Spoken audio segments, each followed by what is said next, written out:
all know a guy who only occasionally shaves for big occasions, and it's because that occasional shave really hurts. It's the time of year for big occasions, and yet there he is, suffering with that cheap drugstore razor. Let's help him out. Henson Shaving's line of razors, built with aerospace precision, deliver a smooth shave your dad, brother, and even son can enjoy, eventually. With replacement blades just 10 cents each, you'll buy it once and they'll use it for life. How's that for the perfect gift? Celebrate with 100 free blades on your first purchase, and no subscription headaches. HensonShaving.com/holiday.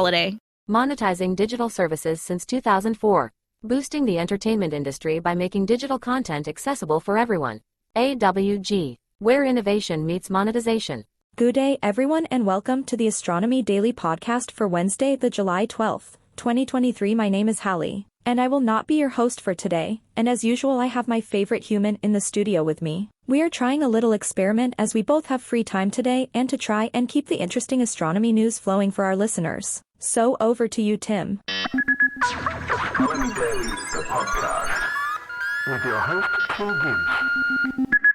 Thanks for a great introduction there, Hallie. And as Hallie has already said, we're going to try a little experiment today, what I call a one-story Wednesday. One story from Hallie and one story from myself. So hopefully you will enjoy.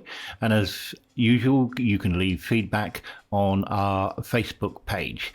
Over to you, Hallie, for your story. That's a great idea, Tim. Here is my story for today. Artemis 4 and Artemis 5 moon missions will include European astronauts. I do everything to make sure that our commitment will be met, European Space Agency Chief Joseph Ashbacher says. We now know when Europeans will land on the moon alongside NASA astronauts. Both the Artemis 4 and Artemis 5 moon landing missions, which are slated to launch in 2028 and 2029, respectively, will feature one European Space Agency astronaut, ESA Director Joseph Ashbacher said. Another ESA astronaut is guaranteed to fly on a future Artemis moon mission, but which one is not decided yet. I'm very happy and very proud that NASA is relying on Europe as a partner in providing critical elements for Artemis missions, Ashbacher said. He was speaking on July 1st hours after the launch of Euclid, an ESA-led Dark Universe mission that also has NASA participation, and said the agencies seek to have a good dialogue about expectations for all missions. I do everything to make sure that our commitment will be met, Ashbacher added.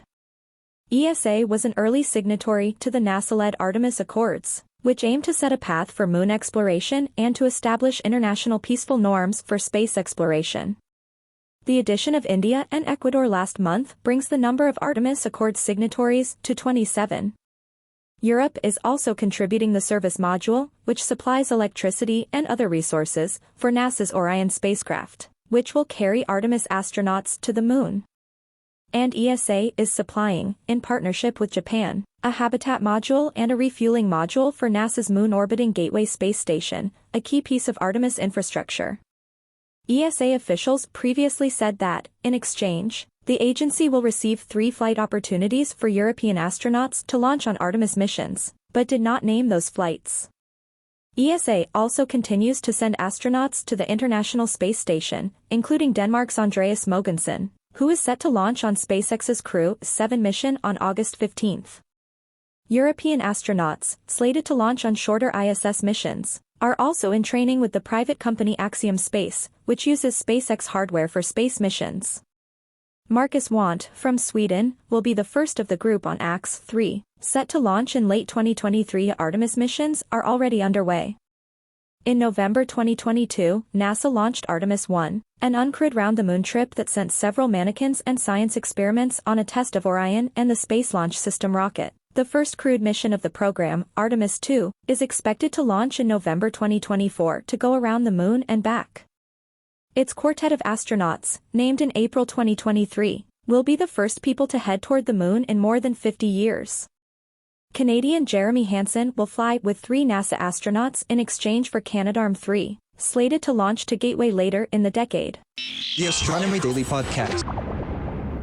Thanks for that great story, Hallie. Now, don't forget, you can find all of our episodes at spacenuts.io and bytes.com. And you can also get regularly Steve on Monday and myself on Friday.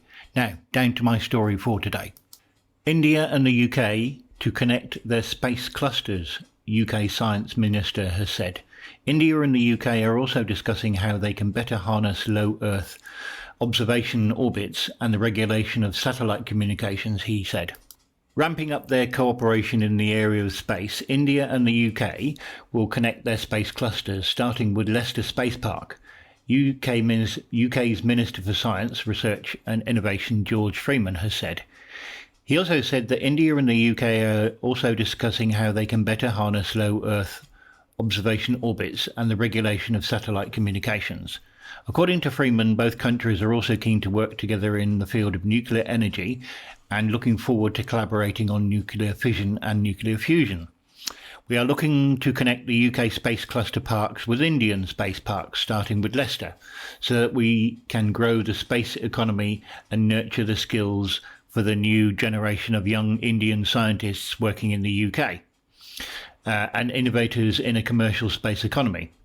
Freeman was in Mumbai last week to attend the meeting of G20 science ministers. He also met his Indian counterpart, Jitendra Singh. He said the UK is investing in its space clusters that are spread around the country. Freeman added the UK is committed to not trying to grow a vertical, integrated, sovereign, closed space economy, but an open, commercial, global economy. The UK has passed the Space Act, the first nation in Europe to launch and set the regulatory framework for space. He said, in the next few months this summer, we are looking at how quickly to develop these ideas, so when Prime Minister Rishi Sunak comes to India later this year, he and Prime Minister Narendra Modi will have a very rich package of measures to announce. So talks are going on this summer, Freeman said. He said India and the UK are also looking at areas where the two countries have strategic interests and very strong synergy. In the area of future telecoms, satellite communications, AI and 5G, we see India as the world's largest democracy and rapidly becoming the biggest and influential economy. India's adoption of technologies and the regulation of those technologies would be absolutely key for global security. So we have agreed to work on those very important technologies to develop both technological cooperation and also regulatory cooperation, the UK minister said. India's innovation economy, the scale of growth and the digital technologies mean the UK and India have a very, very exciting few years ahead, Freeman added. That's my story for today, and I do hope you enjoyed the show. Bye for now. See you next time. Bye. Thanks, Tim TTFN. The Astronomy Daily Podcast. We all know a guy who only occasionally shaves for big occasions, and it's because that occasional shave really hurts. It's the time of year for big occasions, and yet there he is, suffering with that cheap drugstore razor. Let's help him out. Henson Shaving's line of razors, built with aerospace precision, deliver a smooth shave your dad, brother, and even son can enjoy, eventually. With replacement blades just 10 cents each, you'll buy it once and they'll use it for life. How's that for the perfect gift? Celebrate with 100 free blades on your first purchase, and no subscription headaches. HensonShaving.com/holiday.